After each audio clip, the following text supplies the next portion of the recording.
I found the boot prints in ash that shouldn't have been there. 3 days after Black Sunday tore through Burrumbeet, I drove back to the old fire station alone. The road in still smelled like burnt eucalypt and melted plastic, the kind of stink that gets into your sinuses and stays. I'd told the rest of the crew I was checking the building's stability for the insurance assessor. That was half true. The other half was that I couldn't shake the feeling I'd missed something when we'd come through on Tuesday to bring Macca out. The station sat at the edge of town where the bush starts proper. A single-story brick box with a tin roof that had somehow held through the firestorm. Most of the paint had blistered off the northern wall. The windows facing west were blown in, and the gutters had melted into frozen black drips along the roofline. But the structure stood. I parked the ute in what used to be the gravel yard and killed the engine. The silence pressed in immediately. No birds. No wind through the trees because there weren't any trees left standing within 50 meters. Just ash, and the faint tick of the cooling engine. I'd been here 48 hours ago with Dave and old Tom Farrell, when we'd finally been cleared to enter. We'd found Macca in the locker room, right where we knew he'd be. The coroner's people had been gentle about it, professional, but there's no kind way to carry a mate out in pieces. I grabbed the torch from behind the seat, even though it was only 3:30, and still bright outside. The power was out and the station's interior would be dark. Then I saw them, boot prints, fresh ones, cutting through the ash that had drifted against the station's front entrance. I crouched down beside the nearest print. Standard treaded sole, size 10 or 11, leading from the car park straight to the door.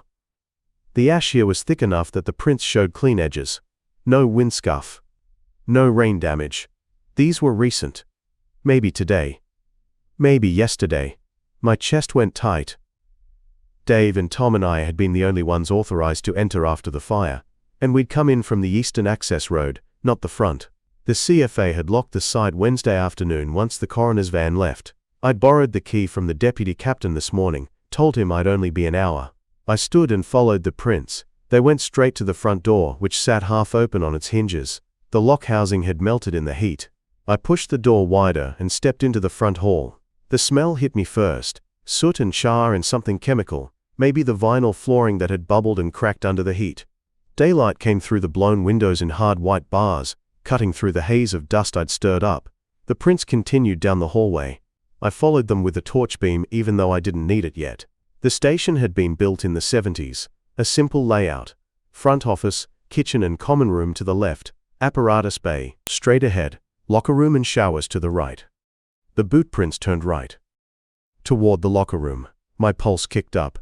I stopped at the doorway and shone the torch inside. The locker room had caught the worst of it.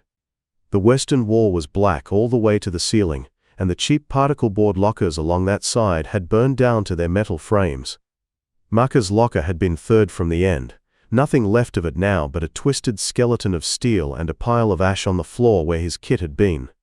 The prints led straight to that spot. Then they turned and went to the back wall. I stepped inside, careful to avoid the prints. The floor crunched under my boots, broken glass from the light fixtures, bits of ceiling tile, ash compressed into a fine black dust that rose with every step. The back wall was concrete block, painted white once but now streaked with soot that had run like rain down the surface. And there, head height, someone had written in the soot.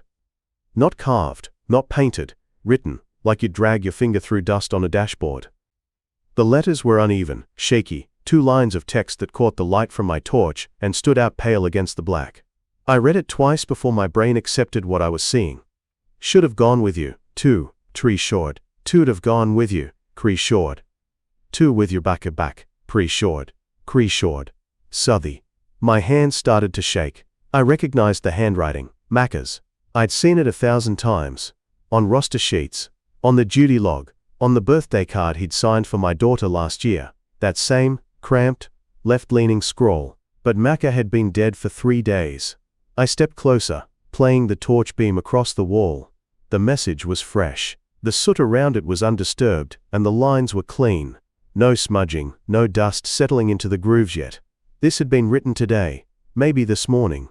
My mouth had gone dry. I turned and looked at the boot prints again. They came in, stopped at Macca's locker, then moved to the wall. Then they tracked back out the way they'd come, overlapping the inbound trail. One person. In and out. I crouched beside the nearest print and studied it. The tread pattern was standard issue, the kind every CFA volunteer wore, the same kind I was wearing, the same kind Macca had been wearing when we'd found him. I stood and backed out of the locker room, suddenly aware of how quiet the building was. No wind outside, no settling creaks, just my own breathing and the faint scrape of my boots on broken tile. I walked back to the front hall and checked the entrance. The boot prints led outside and disappeared into the general scuff of ash and gravel in the car park. No vehicle tracks except my own. Whoever had been here had either parked farther out or walked in. I pulled my phone from my pocket. No signal. Hadn't been since the towers went down in the fire. The sat phone was back in the ute, but I wasn't sure who I'd call. Dave would think I'd lost it. The police had already been through, already cleared the site. What was I going to tell them? That someone had broken into a burnt-out fire station to leave a message in Macca's handwriting? I walked back to the locker room and stood in the doorway, staring at the wall. Should have gone with you. Tell Sarah I tried. Sarah was Macca's ex-wife. They'd been divorced 8 years, but he still carried her photo in his wallet. I'd seen it when we'd gone through his effects. The only people who knew about that were the crew. And Sarah. And maybe Macca's kid Jamie, though I hadn't seen him in years. The kid had moved to Melbourne after the split, cut contact. Macca didn't talk about him much. I played the torch across the rest of the room, looking for anything else out of place. The prints didn't go anywhere except the locker and the wall. No other disturbances. No signs of a search. Just the message, and the tracks, and the sick cold weight settling into my gut. I backed out and pulled the door shut behind me as much as it would go. The sun was still high when I got back to the ute, but the light felt wrong. Too bright, too clean for what I'd just seen. I sat behind the wheel and stared at the station. Someone had been inside. Someone who knew Macca. Someone who knew what happened the day he died. I started the engine and sat there a moment longer, watching the building in the rearview as I rolled toward the road. The boot prints had been fresh. Whoever left them might still be close. I drove 3 kilometers back toward town and pulled off at the old lookout, where the mobile signal sometimes caught the ridge. Held the phone up until 2 bars flickered in. Called Dave. He picked up on the 4th ring. Thought you were headed home, he said. Went by the station. Silence for a beat. Why? Wanted to see it. Mate, we've all seen it. There's nothing left. I watched a crow land on the fence wire below the lookout. Someone's been inside, I said. What do you mean inside? Fresh boot prints. Leading to the locker room. Dave let out a long breath. Could have been anyone. Council, insurance bloke, someone from SES. Prints went straight to Macca's locker. There's a message on the wall. Another pause. Longer this time. What kind of message? Written in soot. Says he should have gone with us. Says to tell Sarah he tried. Dave didn't answer right away. When he spoke again, his voice had changed. That's not funny. I'm not joking. Then someone's taking the piss. Some sick bastard who heard about Macca and thought it'd be a laugh. It's his handwriting, Dave. It's soot on a burnt wall. Could be anyone's. I leaned back against the headrest and closed my eyes. When did you last go out there? I asked. Day before yesterday. With the police. They wanted statements, took photos, tagged his locker. We were there maybe an hour. Anyone else been back since? Not that I know of. Why would they? There's nothing to see.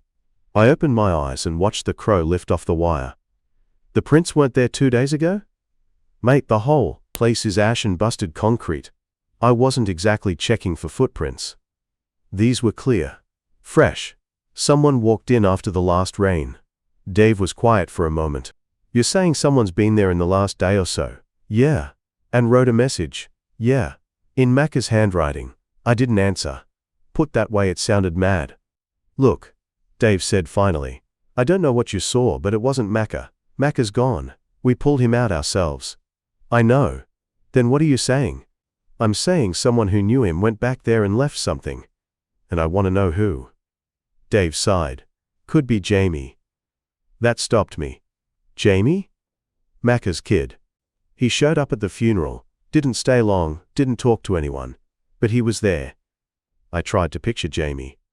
Last time I'd seen him, he'd been maybe 17, tall and quiet, standing beside his mum at some Christmas thing Macca had dragged me to. That was 10 years ago. He's still in Melbourne, far as I know, but he came back for the service. Maybe he went out to the station after. Why wouldn't he just come during the day? Why sneak in? Mate, I don't know. Maybe he didn't want to see anyone. Kid barely said 2 words at the funeral. Looked like he'd rather be anywhere else. I thought about the message again. The careful letters. The words. You reckon he'd know Macca's handwriting well enough to copy it? Dave made a noise that might have been a laugh. If he wanted to. Yeah.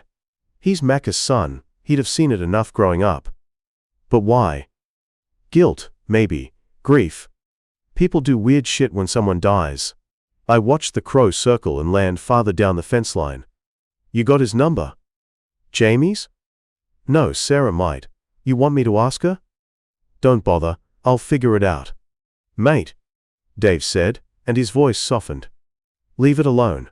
Whoever it was, they're gone. Macca's gone. Going back there and digging around isn't going to change any of it. I didn't answer. You hearing me? Yeah. Good. Go home. Get some sleep. You've been running on empty since Sunday. I ended the call and sat there with the phone in my lap. The signal dropped back to nothing. Below me the road stretched empty in both directions, the bitumen shimmering in the heat. Jamie. I tried to remember what Macca had said about him over the years. Not much. The kid had taken the divorce hard, moved in with Sarah, stopped visiting. Macca would mention him sometimes when he'd had a few beers. Always in that careful way people talk about things that still hurt. If Jamie had been there, if he'd left the message, then he'd have known details. Known about Sarah. Known what Macca would have said. But why write it on the wall?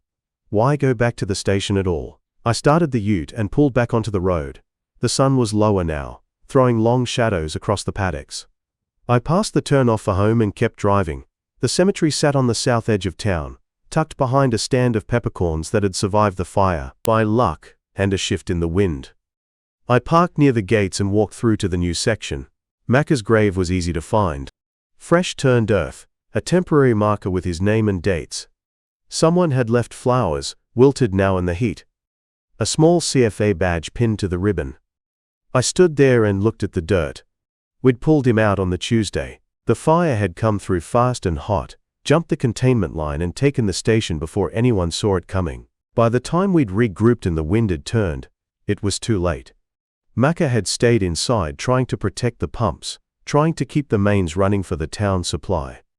We'd found him in the apparatus bay, collapsed near the truck. Smoke, the coroner said. Not the flames. I'd been the one to radio it in. Dave and I had gone in together, but I'd been first through the door. Some things you don't forget. I crouched down and touched the dirt. It was warm from the sun, dry and powdery. The flowers rustled in the breeze. If it's Jamie, I said quietly, I'll find him, and if it's not, I'll find them too. The cemetery stayed quiet. I stood and walked back to the ute. The light was fading now, the sky going pale and distant. By the time I reached the station again, it would be dusk. I didn't know what I expected to find, didn't know if Jamie would be there, or if whoever had left the prints would come back. But I couldn't leave it alone. Not when the message was still on the wall and Macca was still in the ground and someone out there knew more than they were saying. I turned the key and pulled out of the cemetery, heading back toward the station. The road was empty, the paddocks quiet. Somewhere to the west a crow called, sharp and lonely in the stillness. By the time I reached the turn-off, the sun was touching the horizon. The station looked different in the dusk light, darker, like the shadows had weight. I parked in the same spot as before and killed the engine. The quiet pressed in hard. I sat there for a minute, watching the building. No movement. No sound except the ticking of the cooling motor and the wind shifting dust across the yard. I grabbed the torch from under the seat and climbed out. The air smelled like eucalypt and ash, sharper now that the day's heat was fading. I walked toward the station slowly, keeping my eyes on the windows. Most of the glass was gone, blown out or melted. The frames stood empty, black rectangles against the darkening sky. I reached the door and stopped. The boot prints were still there in the ash, clear as they'd been that morning, but now I could see something I'd missed before. A second set, smaller, lighter tread. They came from the side of the building, crossed the main path, and disappeared toward the old equipment shed behind the station. I followed them with the torch beam. The shed was a tin and timber structure, half collapsed on one side where a tree had come down during the fire. The door hung open, swinging slightly in the breeze. I looked back at the station. The message was still visible through the doorway, faint in the low light. Sternness held the line till the wind turned. Tell them it mattered. Macca's handwriting. Or close enough. I turned back to the shed and crossed the yard. The smaller prints led straight to the door, then inside. No prints coming back out. I stopped at the threshold and shone the torch through. The interior was wrecked, shelves overturned, tools scattered, everything coated in soot and debris. But in the far corner, near the collapsed section, someone had cleared a space. A blanket spread on the floor, empty water bottles, a few tins of food, half-eaten, and a small duffel bag, open and spilling clothes. I stepped inside carefully, watching the ceiling. The corrugated iron overhead was buckled and sagging, ready to come down with the next strong wind. I moved to the corner and crouched beside the bag. The clothes were men's, too big for whoever had been sleeping here. A CFA jacket, scorched at the cuffs. A pair of work boots, also too large. And underneath, wrapped in a towel, a photograph. I pulled it out and angled the torch. Macca, maybe 10 years younger, standing beside a kid in his early teens. Both of them grinning, the kid holding up a footy trophy. I turned the photo over. Someone had written on the back in pen, Jamie, 2014, Under-14s Grand Final. I set the photo down and looked at the rest of the corner. A notepad, the pages curled and stained. I opened it. The first few pages were blank, water damaged. Then, halfway through, writing. Messy, uneven, like someone had been pressing too hard. I should have stayed. Notepad Hanya, 3 Palmen Stamix, pages Palmen Stemming, Palmen Stamix, 3 Tijin, this don't find, I should have gone back. No Panya Stamix, 3 Palming Stamix, 3 Palmen Stamix, I should have gone back. 3 Palmen Stamix, 3 Palmen Stamix, 3 TGs Palmen Stamix, 3 Palmen Stamix. I didn't even look back, until I was over the ridge. I flipped to the next page. Asterisk. The fire came so fast, 3 Ponix. Asterisk. The smoke was black and the wind was screaming, and he just stood there at the door and told me to go. I thought he'd follow. I thought he'd follow. I thought, asterisk. The sentence broke off, the pen trailing across the page. I turned to the next. I can't tell them. They'll ask why I was there. They'll ask why I didn't stay or call for help. Sumus. Another break. The rest of the pages were blank. I closed the notepad and put it back. My chest felt tight. Jamie. Macca's son. I'd met him once, maybe twice, years ago when Macca still had visitation. A quiet kid, too thin, uncomfortable in his own skin. Macca had talked about him sometimes, late at night, when the crew was sitting around after a long burn. How the divorce had been hard, how the kid blamed him for leaving, how every attempt to reconnect had ended in silence. And now, Jamie had been here, the day of the fire. Watching his father die, I stood up and swept the torch around the shed. No sign of him now, just the blanket and the bag and the notepad full of guilt. I walked back outside. The yard was darker, the station a black outline against the deepening blue of the sky. I moved toward the building, following the larger prints again. They led to the locker room, just like before, but this time I noticed something else. Macca's locker, the one with his name stenciled on the door, was forced open. The metal dented, the lock snapped. I pulled the door wider and shone the torch inside. Empty. The shelves stripped, but on the floor of the locker, a scrap of paper. I picked it up. A receipt, dated 3 days ago. Servo in Ballarat, fuel and a sandwich. Paid in cash. I folded it and put it in my pocket. Jamie had been back multiple times. Taking things, leaving messages, sleeping in the shed. Trying to piece together what had happened, or maybe just punishing himself. I turned and walked back into the main corridor. The message was still there on the wall, stark in the torchlight. I studied it again, closer this time. The letters were shaky, uneven. Not Macca's handwriting. Not really. A kid's attempt to copy it, maybe from memory or from something he'd seen. A way to say what his father might have said, if he'd had time. Or a way to pretend his father had survived long enough to leave a final word. I heard it then. A scrape, soft and deliberate, from deeper in the station. I killed the torch, and stood still. The scrape came again. Boot on concrete. Someone moving carefully, trying not to be heard. I waited, letting my eyes adjust to the dark. The corridor stretched ahead, black and empty. Then, movement. A shadow at the far end, near the apparatus bay. A figure in CFA gear, backlit faintly by the last of the outside light. I stepped forward. Jamie! The figure froze. For a long moment, nothing. Then the figure bolted. I ran. The corridor was cluttered with debris, burnt timber, fallen ceiling tiles, broken glass. I dodged what I could, stumbled over the rest. The figure ahead was fast, nimble, weaving through the wreckage like they'd done it before. They reached the apparatus bay and veered left, toward the side exit. I followed, my breath loud in the enclosed space. The side door was stuck, swollen from the heat damage. The figure slammed into it once, twice, then it gave.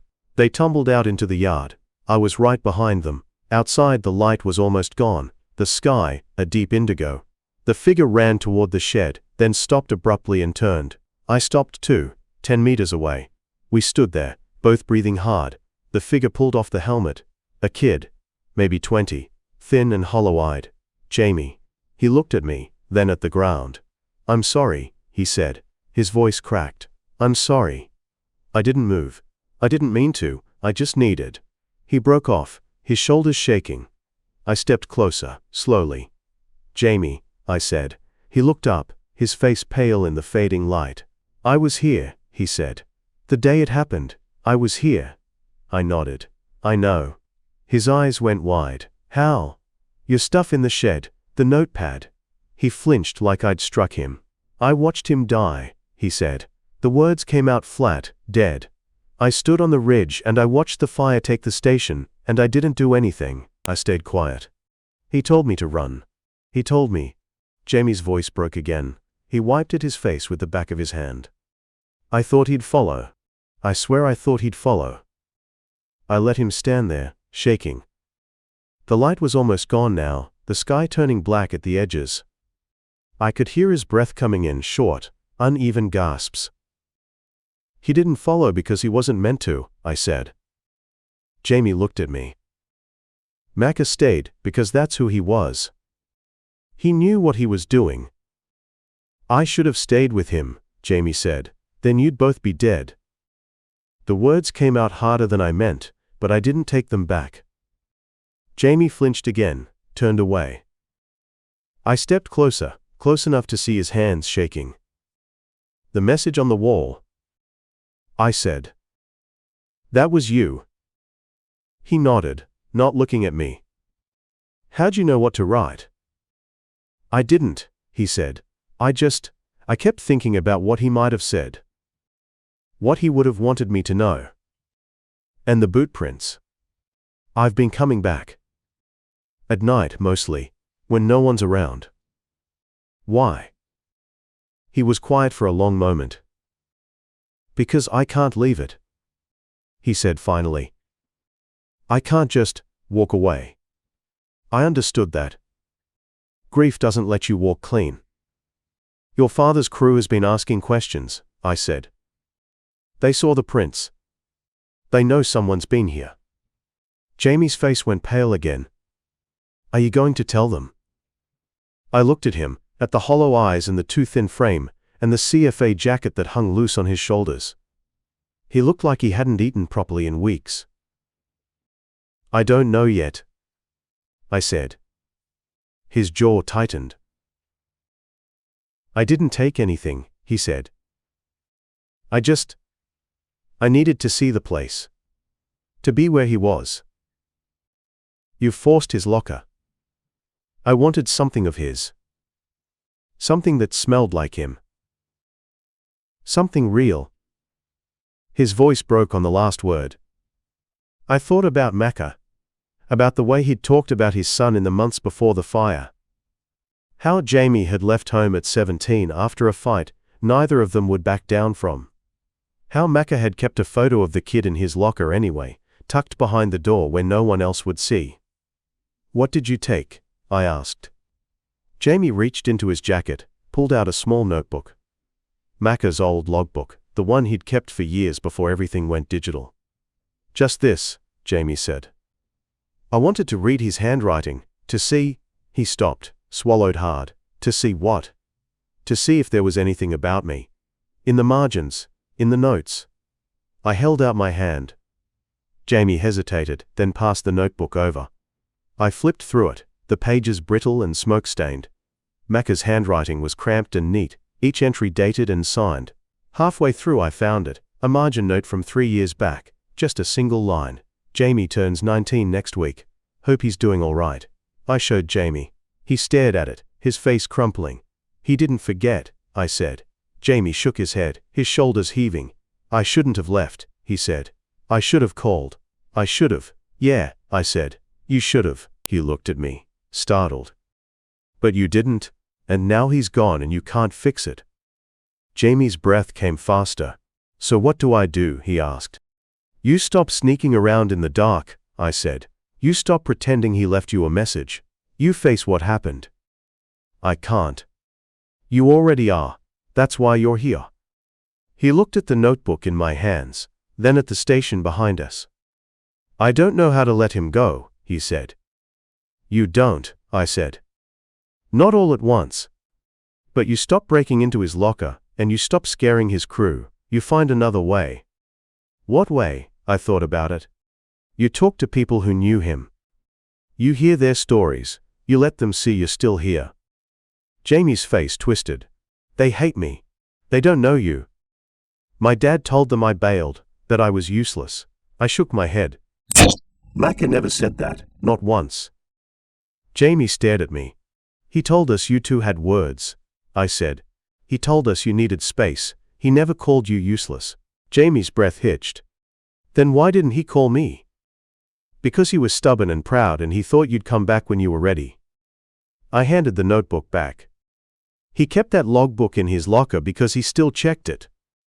Because he still thought about you. Jamie took the notebook, held it like it might break. I watched the fire from the ridge, he said again, quieter this time. I saw the flames go over the station, and I knew he was still inside and I didn't move. You were scared. I was a coward. You were a kid who didn't want to watch his father die. Jamie looked at me, his eyes red. That's the same thing. No, I said, it's not. We stood there in the dark, the station a black silhouette behind us. The air still smelled like ash. The message on the wall, I said. The one you wrote. Jamie nodded. What did it say? He swallowed. It said, the wind turned at 1400, and I knew we were done but I stayed because someone had to and I'm not sorry. I closed my eyes. That sounded like Macca. Is that what he would have said? I asked. I think so, Jamie said. I hope so. I opened my eyes, looked at him. He would have told you he loved you, I said. He would have told you to stop carrying this. Jamie's face crumpled again. I can't. Then carry it different. Carry it so it doesn't break you. He wiped his face, nodded once. The crew's going to find out I was here, he said. Probably. What do I tell them? The truth, I said. You tell them you came back because you needed to. You tell them you're sorry, you listen to what they have to say. Jamie looked at the station again, at the darkened windows and the sagging roof. Will they forgive me? I don't know, I said, but they'll hear you, that's a start. He nodded, slow and uncertain. I need to go, he said, before anyone else shows up. Where will you go? I don't know. Ballarat, maybe. Somewhere I can think. I watched him turn, start toward the tree line, where I guessed he'd parked. Jamie, I called. He stopped, looked back. Your father was proud of you, even after you left. He told me once he hoped you'd find something better than this. Jamie's jaw worked. Did he mean it? Yeah, I said. He did. Jamie stood there for another moment, then nodded, and walked into the dark. I waited until I couldn't hear his footsteps anymore. Then I turned back to the station. The boot prints in the ash made sense now. The message on the wall made sense. It didn't make it easier, but it made sense. I pulled out my phone, thumbed through to Davo's number. He'd want to know. The crew would want to know. But I didn't press call, not yet. I walked back inside, down the corridor to the locker room. The message was still there, stark against the soot. I read it again, slowly. Then I took out my own torch, shone it on the wall beside it. There was space there, clean and unmarked. I thought about what Macca would have wanted, what he would have said if he'd had the chance. Then I turned off the torch and walked back out into the night. Jamie would come back, eventually, or he wouldn't. Either way, the station would still be here, scarred and silent, and Macca would still be gone. Some things you couldn't change, no matter how hard you tried. I stood in the apparatus bay, listening to the silence settle. Jamie was gone. The boot prints were explained. The message made sense now, even if it didn't sit easy. I looked at my phone again, Davo's name still on the screen. One tap, and I could tell him everything. One tap, and Jamie's secret would be the crew's business. I thought about what that would mean. Davo would tell Harper. Harper would tell the captain. The captain would tell the district. By morning, everyone would know Macca's son had been here, had watched his father die, had come back to write messages in the ash. Some would understand, most wouldn't. I put the phone back in my pocket. The wind picked up outside, pushing through the broken windows, carrying the smell of eucalypt and char. I walked back to the locker room, stood in front of the message again. Pushing stashed, you did good. The town's still here. That's what counts. Digis. Digis stashed new. Digis digis. Digis. Gigis digis. Digis stashed digis. Pushing stashed gina stashed new. Digis stashed gin stashed jai stashed gina stashed. Digis stashed jis. Digis stashed gin stashed gina stashed gina stashed gina stashed gina stashed gina stashed gina stashed. Jamie's words, trying to be his father's. I wondered if he'd believed them when he wrote them, or if he'd just needed to see them on the wall. Grief did that. Made you reach for things that weren't there. Made you put words in dead men's mouths because you couldn't bear the silence. I thought about my own father, gone 6 years now. The things I'd wished I'd said. The things I'd imagined him saying back. We all carried ghosts, one way or another. I pulled out my keys, found the small utility knife on the ring, opened it, tested the edge with my thumb. Then I turned to the wall beside Macca's locker, the clean space I'd noticed before. I thought about what the crew needed to hear. What I needed to hear. What Macca might have actually said if the fire had given him time. The blade scraped against soot and paint, slow and deliberate. I kept the letters small, neat, look after each other. M, not poetry, not profound. Just the kind of thing Macca would have said at the end of a long shift, tired and matter of fact. I stepped back, looked at both messages side by side. Jamie's, long and apologetic. Mine, short and simple. Neither of them real, both of them true. I closed the knife, pocketed it. The station creaked around me, settling into the night. I should have felt like I'd done something wrong, added to Jamie's lie, made the story messier than it already was, but I didn't. I felt like I'd put something right, even if I couldn't explain how. My phone buzzed. I pulled it out, saw Davo's name. The message was short. You still there? Harper wants to know when you're heading back. I typed slowly. Soon. Found what I came for. 3 dots appeared, then disappeared. Then, you right? I looked at the wall again, at the 2 messages in the torchlight. Wine Misha sunt. Dive. Hitrais arrive bar the rive a 4. Dive. Lesion. Lesion. Dive. Dive sunt. Lesion. Lesion. Lesion nive is sunt. Lesion nive a 4. Dive. Lesion nive is sunt. Lesion. Lesion. Lesion dive. Lesion dive. Lesion dive sunt. Lesion nive is safe. Lesion nive. I put the phone away. Tomorrow I'd tell them I'd been here, that I'd checked the station, that everything was secure. I wouldn't mention the boot prints. I wouldn't mention Jamie. I wouldn't mention the messages, unless someone asked directly. And if they did, I'd tell them I found 2 lines scratched into the wall, and I didn't know who put them there. It wasn't quite the truth. It wasn't quite a lie. It was the kind of thing you did when the real answer wouldn't help anyone.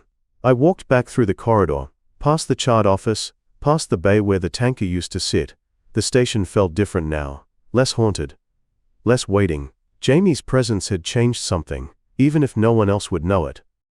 I stopped at the front door, looked back one last time. The darkness inside was just darkness now. No ghosts, no voices. Just a building that had been through fire and come out broken. I stepped outside, pulled the door closed behind me. The latch didn't catch properly anymore, but I wedged it as best I could. The sky was starting to lighten in the east, pale gray pushing against the black. I'd been here longer than I thought. My ute was still parked where I'd left it, dusty and patient. I climbed in, started the engine. It caught on the first try, steady and reliable. I sat there for a moment, hands on the wheel, looking at the station through the windscreen. Macca had died here. Jamie had run from here. I'd come back looking for answers, and found something else instead. A kid trying to forgive himself. A father who couldn't speak, but whose silence said everything. A crew that would carry this loss for years, whether they knew the whole story or not. I put the ute in gear, turned onto the access road. The headlights swept across the scorched paddocks, across the blackened fence posts and the ash that still covered everything. In a few weeks, the rains would come, green would push through the black. The land would remember how to heal itself. The station would stay empty, too damaged to repair, too expensive to rebuild. Eventually someone would bulldoze it, cart away the rubble, plant grass where the apparatus bay used to be, and Macca would fade into the stories we told, the way all the lost ones did. The good firefighter who stayed when the fire came, the bloke who saved the town, the father whose son couldn't save him. I reached the main road, turned toward home. The sun was coming up properly now, spilling gold across the ridgeline. Somewhere out there, Jamie was driving too, heading toward Ballarat, or Melbourne, or anywhere that wasn't here. Carrying his father's death like a stone in his chest. Maybe he'd come back. Maybe he'd find a way to face the crew, to say the things he needed to say. Or maybe he'd stay gone, and the messages in the ash would be the only goodbye he could manage. Either way, it wasn't mine to fix. I'd done what I could. Given him space to break. Given the crew a version of the truth they could live with. Given Macca a final word, even if it came from my hand instead of his. It wasn't perfect. But out here nothing ever was. You did what you could with what you had, and you kept moving.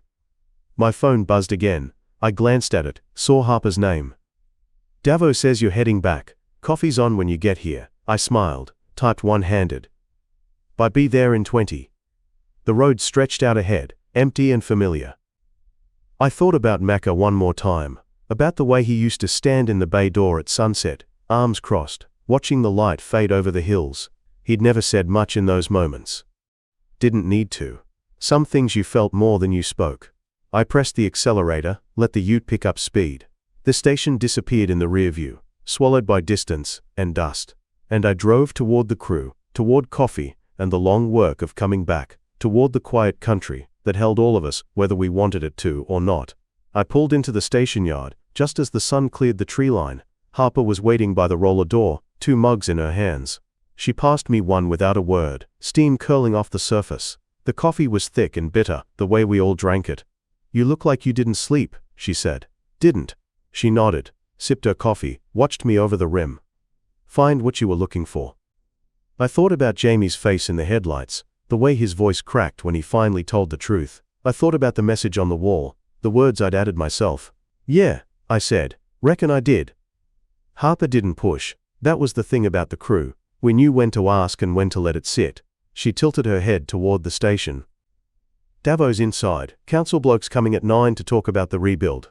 There's not going to be a rebuild. I know. But they have to pretend there might be, for the insurance. I drained the rest of my coffee, felt the burn all the way down. I'll be in after I clean up. She took my mug. Turned back, toward the bay. Then she stopped, glanced over her shoulder. Whatever you did out there, Macca would have understood. I didn't ask how she knew. Harper always knew more than she let on. I watched her disappear inside, then walked to my ute and leaned against the tray. The town was waking up around me. Shop fronts opening, cars pulling onto the main street, the bakery already sending the smell of fresh bread across the road. 3 weeks ago, half of this would have been ash. Now it looked almost normal, if you didn't look too close. If you didn't see the empty blocks where houses used to be, or the way people still flinched when the wind picked up. Macca's funeral was next week. The crew would turn out in dress blues, form a guard of honor, do all the things we did when we lost one of our own. Jamie wouldn't be there. I'd known that the moment he drove away. But maybe that was all right. Maybe there were other ways to say goodbye, quieter ways that didn't need an audience. I thought about the message on the wall again, the words I'd written in Jamie's clumsy script. Quiet did what I could. That's all any of us can do. It wasn't what Macca would have said, not exactly. But it was close enough. And in the end, that was all anyone would remember, that he'd stayed, that he'd fought, that he'd given the town time to get clear. The rest would fade. The silence on the radio, the way we found him, the son who ran, it would all blur into the shape of the story we needed, the one that let us keep going. I pushed off the ute, headed for the station. Davo was in the kitchen, pouring himself a second cup. He looked up when I came in, gave me the same searching look Harper had. "You're right, yeah. Harper said you went back to Burrumbeet. Needed to check something." He waited, but I didn't offer more. After a moment he shrugged. "Fair enough." We stood there in the fluorescent light, drinking coffee, not filling the silence. Finally Davo said, "Council bloke reckons they might turn the old station into a memorial. Plaque and all that." Maka would have hated that. "Yeah, but it's not for him, is it?" I looked at Davo, saw the weariness in his face. He'd been captain for 15 years, seen crews come and go, fought fires that shouldn't have been fought.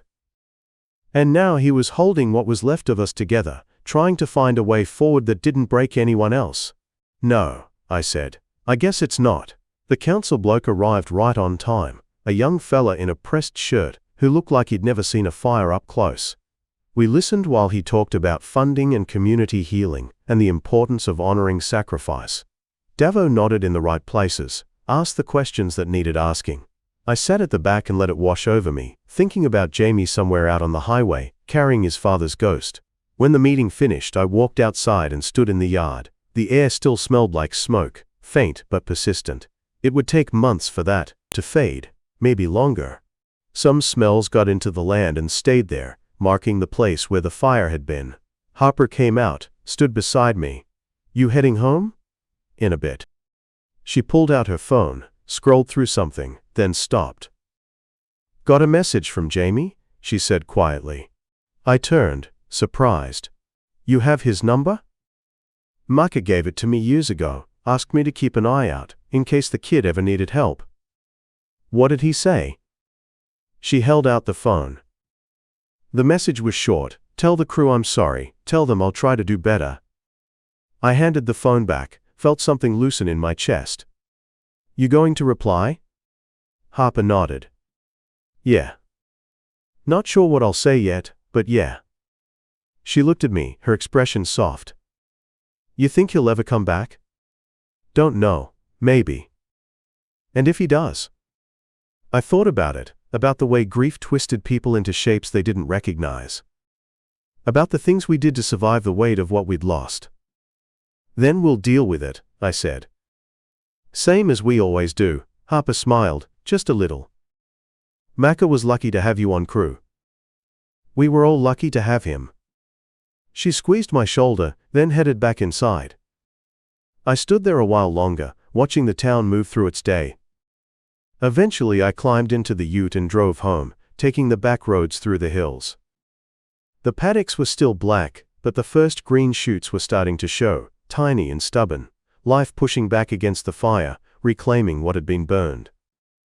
It always did, out here. The land remembered how to heal, we just had to give it time. I thought about Maka one last time, about the message on the wall, and the son who'd written it. About the lies we told to keep the truth bearable, and the truths we carried alone because sharing them would break someone else. It wasn't clean, it wasn't simple. But it was what we had, and it was enough. When I got home, I sat on the veranda with a beer and watched the sun slide toward the horizon. The cicadas started up, filling the air with their hum. Somewhere out on the long road, Jamie was still driving.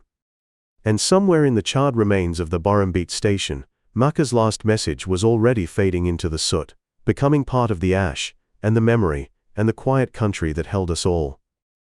I raised my beer toward the hills, toward the black line where the fire had burned, and the green that was coming back. "Did what you could, mate," I said softly. "That's all any of us can do." The cicadas sang, the sun went down. And I sat there in the gathering dark, feeling the weight of what had happened settle into something I could carry. If you've ever driven the long roads after a fire, you know how the land looks, black and broken, but already healing. Hit like and subscribe. More stories are coming.